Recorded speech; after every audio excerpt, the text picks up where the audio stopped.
کہانی ایک چھوٹے سے قصبے کے دارالعلوم سے شروع ہوتی ہے، جہاں لڑکوں کے لیے الگ مدرسہ تھا اور لڑکیوں کے لیے الگ۔ یہیں دو خوبصورت روحیں زید اور مریم اپنے رب کا کلام حفظ کرنے میں مشغول تھے۔ زید ایک سادہ، کم گو اور عبادت گزار نوجوان تھا۔ اس کی تلاوت ایسی تھی کہ سننے والوں کے دل نرم پڑ جاتے۔ وہ نہ دنیا کا طلبگار تھا، نہ شہرت کا دیوانہ، بس قرآن اس کا عشق تھا۔ دوسری جانب مریم نہایت باحیا، پردہ دار اور اپنے والد کی فرما بردار بیٹی تھی۔ قرآن حفظ کرنا اس کے لیے محض علم کا حصول نہیں، بلکہ اللہ سے جڑنے کا ذریعہ تھا۔ قرآن سے جڑی ایک ملاقات۔ ایک دن مدرسے میں قرآن مقابلہ ہوا، جہاں زید نے سورہ رحمان کی تلاوت کی۔ اس کی آواز میں ایسا سوز تھا کہ مجمع خاموش ہو گیا۔ دوسری جانب پردے میں بیٹھ کر مریم بھی یہ تلاوت سن رہی تھی۔ اس کی آنکھوں سے آنسو بہنے لگے، دل میں ایک دعا نکلی، یا اللہ، اگر کبھی میرا نصیب ہو تو کسی ایسے قرآن والے سے ہو جس کی آواز تیرے کلام کو اور خوبصورت بنا دے۔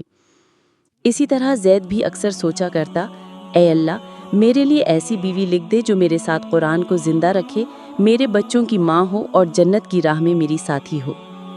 تقدیر کا فیصلہ۔ چند مہینے بعد زید کی والدہ کو اپنے عزیز کے ذریعے مریم کے بارے میں معلوم ہوا۔ بات آگے بڑھی، رشتہ طے ہوا۔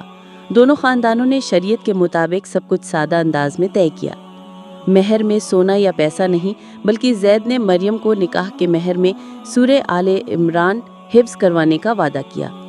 نکاح کی رات زید نے کہا، ہم دونوں نے قرآن کے ذریعے اللہ سے وفا کی، اب ایک دوسرے سے وفا کریں گے۔ میں وعدہ کرتا ہوں ہم ہر رات سونے سے پہلے ایک رکوع تلاوت کریں گے، چاہے وقت کم ہو یا حالات مشکل۔ مریم نے مسکرا کر صرف اتنا کہا، میں بھی وعدہ کرتی ہوں آپ کی زندگی کی ہر آزمائش میں آپ کی قرآنی طاقت بنوں گی۔ قرآن والا گھر۔ شادی کے بعد ان کا معمول کچھ ایسا تھا، صبح فجر کے بعد ایک دوسرے کو قرآن سناتے، ہر جمعے کو قرآن کے کسی ایک موضوع پر گفتگو کرتے، مہینے میں ایک دن کسی مسجد یا یتیم خانے جا کر بچوں کو قرآن پڑھاتے۔